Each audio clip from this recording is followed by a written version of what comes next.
Okay, let's just start with a number. $250 billion. That's how big the creator economy is. And right at the center of it, the undisputed king is, of course, YouTube. It's the platform that pioneered the whole dream of building a career from your bedroom with just a camera and an idea. But for almost everyone on the platform, that dream is built on a pretty tough reality. So here's the big question, right?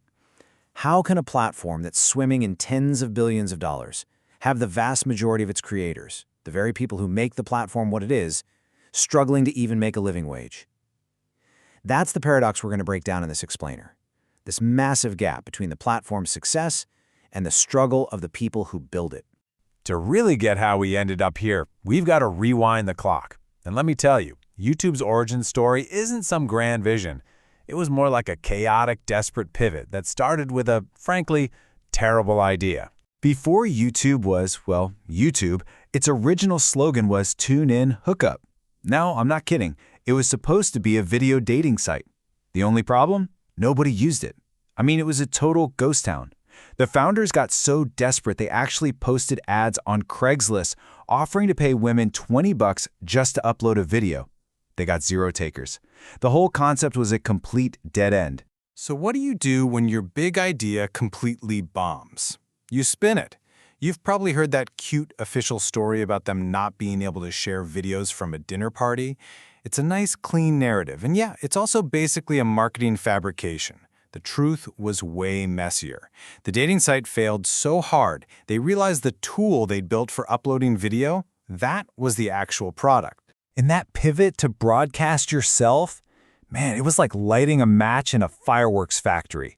It all started with that first video in April 2005. Just 5 months later, a Nike ad hits 1 million views, and suddenly everyone saw the commercial potential. That brought in a critical investment from Sequoia Capital.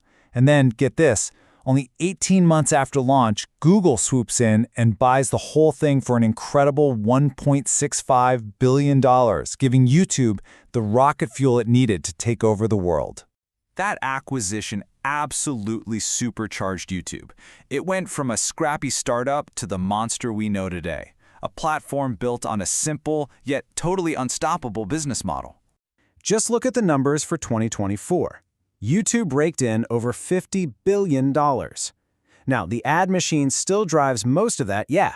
But check this out. Over $14 billion now comes directly from things like subscriptions and creator funding. This shows you their brilliant two-part strategy. Monetize casual attention with ads and monetize deep passion with direct payments. So how does this whole engine actually work? It's not magic. It's a powerful, self-reinforcing flywheel. It all starts with viewers. More viewers attract creators. More creators make more content, which, you guessed it, attracts even more viewers. This massive, engaged audience is basically irresistible to advertisers. And finally, that ad money funds the creators, which incentivizes them to make even more content, and the whole wheel just spins faster and faster. The result of that flywheel is a scale that's just hard to wrap your head around. Over 2.7 billion people use YouTube every single month. That is nearly half of the entire internet-using population of the planet.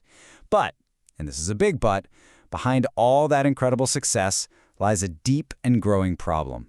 Yeah, because for the creators who are actually powering this whole thing, the reality often isn't fame and fortune. It's an endless, exhausting treadmill that leads directly to burnout. I mean, take the story of Jorg Sprabe, the creator of the Slingshot channel. He built a really successful career, but the constant stress of algorithmic changes and his videos suddenly getting demonetized for no reason, what he called the Adpocalypse, made his income terrifyingly unstable. The platform he'd built his entire life on became an unreliable partner, and the strain just eventually forced him to give up his full-time YouTube dream. Sprave's story is a perfect example of a concept you could call algorithmic serfdom. Creators are basically digital tenant farmers working on land that they don't own. Their success or failure is decided by the whims of a secret algorithm that they can't control or even fully understand. A single, unannounced tweak can wipe out a channel's viewership overnight, which creates this state of constant anxiety. This whole fragile relationship really came to a head back in 2017 with the Adpocalypse. When huge brands found out their ads were running on extremist videos, they pulled their money all at once. In response, YouTube had to implement these super strict, automated advertiser-friendly rules. In that moment, it permanently shifted the power dynamic. It proved that when the interests of creators and advertisers clash, the advertisers will always win, forcing creators to constantly self-censor just to stay afloat. So you've got this systemic instability, the burnout, the algorithmic serfdom, the fractured monetization. This is YouTube's single biggest vulnerability. If it wants to secure its next decade of dominance, it can't just be a passive landlord anymore. It needs to make a radical strategic pivot. And the solution requires a fundamental shift in identity. YouTube has to evolve from being just a simple content platform, a place to post videos, and become a true creator operating system, or creator OS. It needs to become the end-to-end platform for building a sustainable creator business, not just a channel. So what would this transformation look like? Well, it would rest on 3 foundational pillars, and each one is designed to directly attack one of the core problems that plague creators today. First up, YouTube Studio Pro. This is an AI-powered production suite designed to fight burnout. Imagine editing a video just by deleting words from a transcript. Imagine an AI that automatically finds or even generates the perfect B-roll for your script. Or an integrated tool that tests multiple thumbnails and automatically picks the winner. This would dramatically cut down the grueling hours of production. Second, Creator Connect. This pillar directly attacks that fractured monetization problem. It would build tools like Patreon and Kickstarter directly into YouTube. Fans could become paying members or fund a creator's dream project with a single click, using their stored Google Pay info. This would capture all that immense value that currently leaks out to other platforms and give creators stable, recurring revenue streams. And third, the dynamic discovery engine. This is about ending algorithmic serfdom. Instead of a black box, the algorithm becomes a partner. Creators could test not just thumbnails, but different titles and even the first 15-second hook of their video. And when a video underperforms, the system would offer transparent, actionable feedback, turning failure into a lesson instead of a mystery. Now, this isn't some fantasy. It's a completely actionable roadmap. Year 1, you focus on the foundation, launch the AI editor, and better memberships.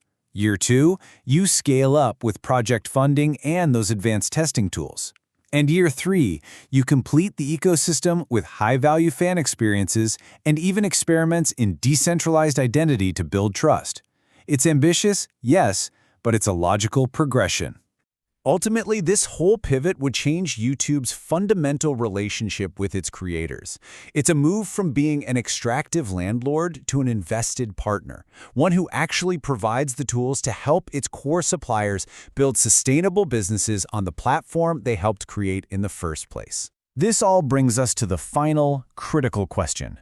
The need for a creator operating system is clear. The vulnerability in YouTube's model is real, and competitors are already chipping away at its empire. So will YouTube embrace this mandate and build the platform that will define the next era of creation? Or will it remain a passive giant, allowing a hungrier competitor to solve these problems, unbundle its functions, and ultimately take the crown?